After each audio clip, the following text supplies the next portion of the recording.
Hello friend, welcome to my channel learn with मी।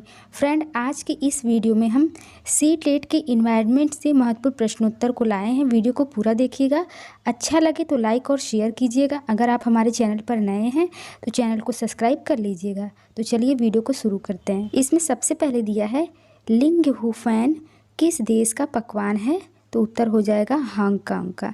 दूसरा है Braille लिपि की खोज किस वैज्ञानिक ने की, तो उत्तर हो जाएगा लुई ब्रेल ने। ठीक है। ब्रेल लिपि में कितने बिंदु होते हैं, उत्तर हो जाएगा 6 बिंदु। किस राज्य में घर बारिश के चलते ज़मीन से 10 से 12 फुट ऊंचे बने होते हैं, तो उत्तर हो जाएगा असम में।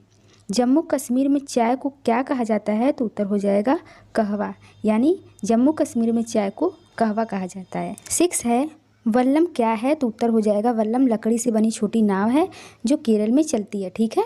7 है एक हाथी एक दिन में लगभग कितने किलोग्राम पत्ते और झाड़ियाँ खा लेती है, तो इसका उत्तर हो जाएगा 100 किलोग्राम से ज़्यादा, यानी 1 क्विंटल से ज़्यादा एक हाथी एक दिन में पत्ते और झाड़ियाँ खा लेती है। 8 है खेजड़ी के पेड़ किस राज्य में मिलते हैं, तो उत्तर हो जाएगा राजस्थान में। ठीक है। मधुमक्खी के पालन के लिए कौन सा समय उचित होता है, तो उत्तर हो जाएगा अक्टूबर से दिसंबर, क्योंकि इसी टाइम जो लीची होता है उसमें फूल लगना शुरू हो जाता है। कलम मल्लेश्वरी किस खेल से संबंधित है, तो उत्तर हो जाएगा वेट लिफ्टिंग। केरल में किन फूलों से सब्जी बनाई जाती है, तो उत्तर हो जाएगा केले के फूल से। महाराष्ट्र में किन फूलों से सब्जी बनाई जाती है, तो उत्तर हो जाएगा सहजन के फूलों से। ठीक है। मधुबनी चित्रकला का संबंध किस राज्य से है, तो उत्तर हो जाएगा बिहार से, यानी जो मधुबनी पेंटिंग होती है वो बिहार राज्य से है। ठीक है। और इसके साथ 3 खेती पूछ ली जाए तो वो हो जाएगा मिजोरम से, उसका संबंध मिजोरम से है, कुडुख भाषा वहीं पर बोली जाती है। ठीक है। अगर चित्रकाठी चित्रकारी पूछ ली जाए तो उसका संबंध महाराष्ट्र से है। उसमें क्या होता है, उसमें कहानी को जो होता है वो चित्रों के माध्यम से दिखाया जाता है और प्राकृतिक रंग का प्रयोग किया जाता है। कलमकारी पूछे तो कलमकारी में होता है कपड़ों पर ब्लॉक प्रिंटिंग की जाती है, प्रमुख रूप से वो आंध्र प्रदेश में होता है। ठीक है। प्राकृतिक रंगों का उसमें भी प्रयोग किया जाता है। अगर पट्टा चित्रकारी के बारे में पूछ ले तो इसमें भी कपड़ों पर चित्रकारी होता है, ये उड़ीसा में होता है। ठीक है। इसे याद रखना है, ये उड़ीसा में होता है। और रंग बनाने के लिए सब्जी एवं खनिजों का प्रयोग किया जाता है। उसके बाद फाड़ चित्रकारी है, ये भी राजस्थान से ताल्लुक़ रखता है। कपड़ों के ऊपर चित्रकारी होती है, बहादुर व्यक्तियों के कारनामे इसमें दिखाए जाते हैं। एक पॉइंट है पश्मीना। ठीक है। पश्मीना को याद रखना है। ये क्या होता है, पश्मीना एक बकरी होती है। ठीक है। जो जम्मू कश्मीर एवं लद्दाख में पाई जाती है, स्पेशली लद्दाख में पाई जाती है। और इनके जो बाल होते हैं उनसे स्वेटर बनती है जो 6 स्वेटर के बराबर गर्मी देती है।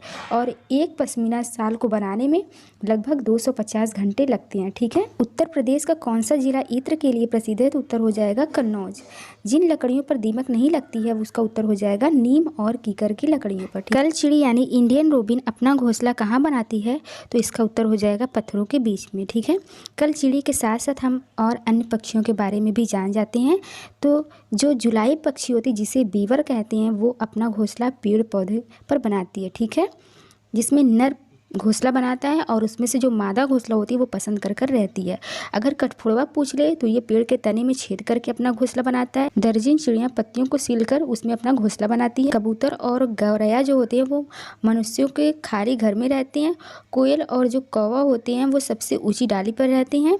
ठीक है। कोयल अपना घोंसला नहीं बनाती है, वो कौवे के ही घोंसले में अपना अंडा देती है। जो फाख्ता होता है वो झाड़ियों और पत्थरों के बीच में घोंसला बनाता है। मादा शुतुरमुर्ग जो होती है वो ज़मीन में गड्ढे खोदकर अपना घोंसला बनाती है। मोर जो होता है वो जो पेड़ होता है उसके निचली डाली पर या झाड़ी के पीछे अपना घोंसला बनाता है। ठीक है।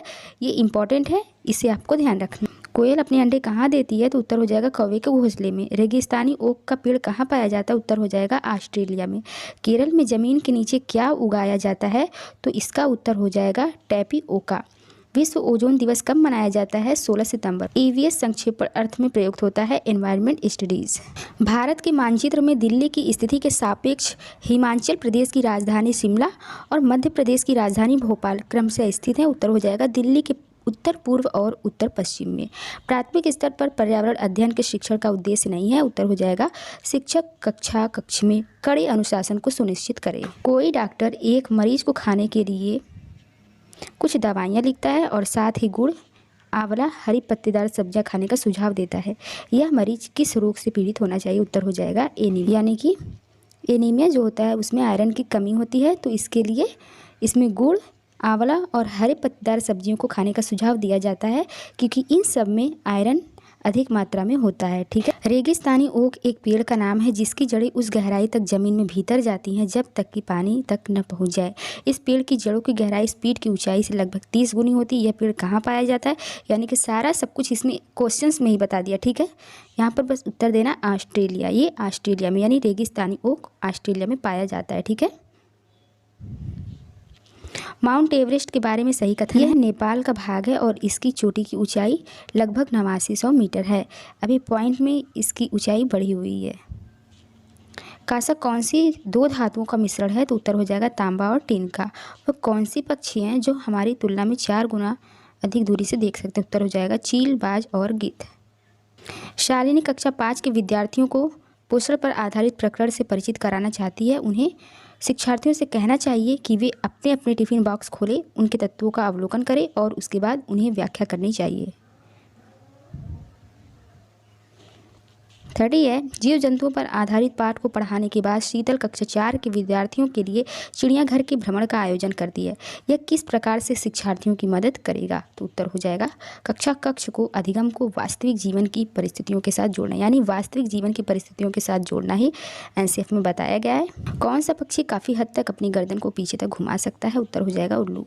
ब्रेल लिपि में मोटे कागज पर उभरे हुए बिंदु बने होते हैं। यह लिपि आधारित होती है, उत्तर हो जाएगा 6 बिंदुओं पर। कक्षा 5 के विद्यार्थियों में जिज्ञासा जागृत करने का सबसे अच्छा प्रभावी कारक कौन सा है, उत्तर हो जाएगा गहन जांचपरक और कल्पनापरक प्रश्न पूछना। यदि 1 महीने के लिए बिजली ना हो तो हमारा जीवन किस प्रकार प्रभावित होगा, इस प्रश्न को पूछने का उद्देश्य क्या होगा, तो इसका उत्तर हो जाएगा शिक्षार्थियों के कल्पनापरक और चिंतनपरक कौशलों का विकास करना। ठीक है।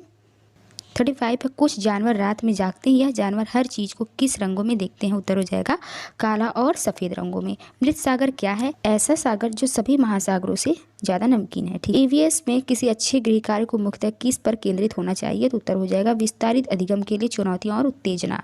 प्राथमिक स्तर की अच्छी ईवीएस पाठ्य चर्चा में होनी चाहिए, तो इसका उत्तर हो जाएगा अपने आसपास की जानकारी को खोजने के अवसर प्रदान करना। प्राथमिक स्तर की ईवीएस पाठ्य पुस्तकों में कविताएं और कहानियां सम्मिलित करने का कारण है, उत्तर हो जाएगा विषय के अधिगम में आमोद प्रमोद प्रदान करना। ठीक है।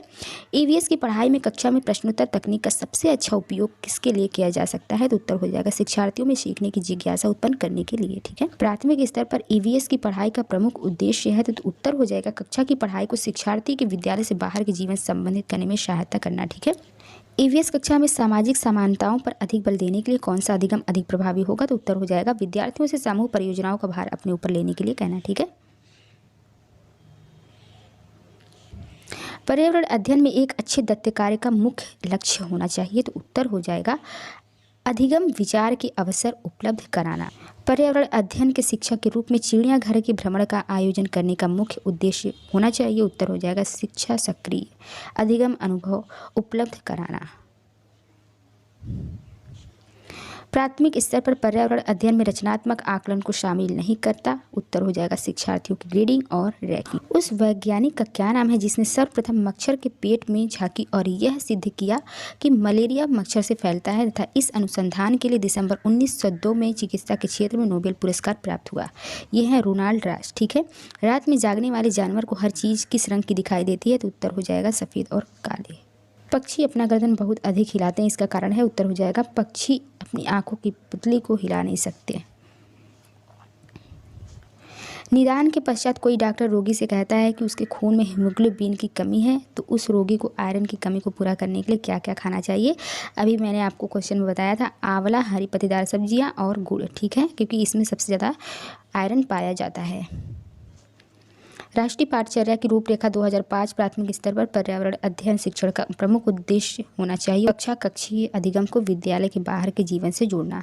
एनसीईआरटी की पाठ्यपुस्तक में पर्यावरण अध्ययन को उच्च प्राथमिकता और स्थान दिया गया है, उत्तर हो जाएगा चिंतन और विस्मय के लिए शिक्षार्थियों को अवसर उपलब्ध कराने के लिए। पर्यावरण अध्ययन की पाठ्यपुस्तकों में अभ्यास एवं गतिविधियों को उपलब्ध कराना चाहिए, उत्तर है प्रकरणों में अंतर्निर्मित। पर्यावरण अध्ययन के शिक्षकों को मुख्यतः ध्यान देना चाहिए, उत्तर हो जाएगा मुख्यतः प्रयोगों पर। प्राथमिक स्तर पर बच्चे का आकलन करने का सर्वश्रेष्ठ तरीका है, उत्तर है पोर्टफोलियो का प्रयोग करके। पोर्टफोलियो क्या होता है, बच्चा का जितना भी विवरण होता है, जैसे उसके रिजल्ट्स हो गए, कोई भी कार्य जो उसने किया है प्रमाण के रूप में सब होते हैं पोर्टफोलियो के रूप में, ठीक है। पोर्टफोलियो शिक्षक भी बना सकता है, शिक्षार्थी भी बना सकता है और अभिभावक भी बना सकते हैं। एक शिक्षक पढ़ाते समय श्रव्य दृश्य सामग्री एवं सारी गतिविधियों का प्रयोग करता है क्योंकि यह अधिगम वृद्धि में अधिकतम इंद्रियों का उपयोग करते हैं। पर्यावरण अध्ययन की कक्षा में संकल्पना स्पष्ट करने के लिए कविता और कहानी कथन का प्रयोग करना सहायता करता है।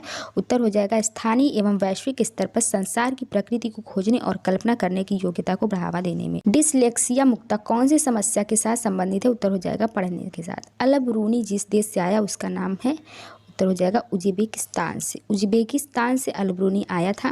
अल-बरूनी के बारे में जान लीजिए। अल-बरूनी का जन्म आधुनिक उज़्बेकिस्तान में स्थित ख्वारिज़्म में सन 973 में हुआ था। वह फारस का एक प्रसिद्ध विद्वान था जो कि महमूद गजनवी के साथ भारत आक्रमण के दौरान उसके साथ आया था। सहयोगात्मक अधिगम में पुराने एवं अक्षर विद्यार्थी छोटी एवं कम कुशल विद्यार्थियों का आकलन करते हैं। उत्तर हो जाएगा गहन उपलब्धि और स्वर गरिमा। एक ही तरह की फसल बार बार उगाने और बहुत से रासायनिक उपयोग करने में मृदा होती है बंजर, ठीक है, बंजर हो जाती है जब एक ही तरह के फसल को बार बार उगाया जाता है। तो लेह और लद्दाख के मकानों की विशेषता निचली मंजिल में कोई खिड़की नहीं होती है, पत्थर मिट्टी और चूने से बनी मोटी दीवारें होती है, लकड़ी की फर्श बनी होती है।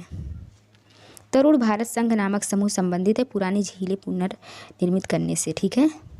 सांता घाटी जिस राष्ट्रीय पार्क का दर्जा प्राप्त है वह स्थित है जम्मू कश्मीर में। सुप्रीम कोर्ट ने पर्यावरण और वन मंत्रालय को कब यह आदेश दिया कि ताजमहल के क्षेत्र में हरित क्षेत्र विकसित किया जाए? तो उत्तर हो जाएगा 1994 में। कड़कीक प्रदूषण को समाप्त करने के लिए कौन सी युक्ति का प्रयोग किया जाता है? उत्तर हो जाएगा cyclone collector, gravity settling chamber, fabric filter, ठीक है। ध्वनि प्रदूषण नियम 2001 निर्देशित करता है लाउड स्पीकर के कारण ध्वनि प्रदूषण तथा पटाखों के कारण ध्वनि प्रदूषण को।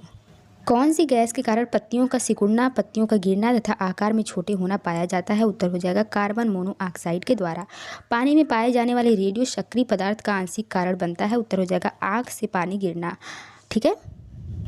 भारत में कितने प्रतिशत भूमि पर वन है? उत्तर हो जाएगा वन रिपोर्ट 2007 के अनुसार भारत में वन क्षेत्र 19.47% है। ग्रीन हाउस प्रभाव सर्वप्रथम पहचाना गया था 1824 में।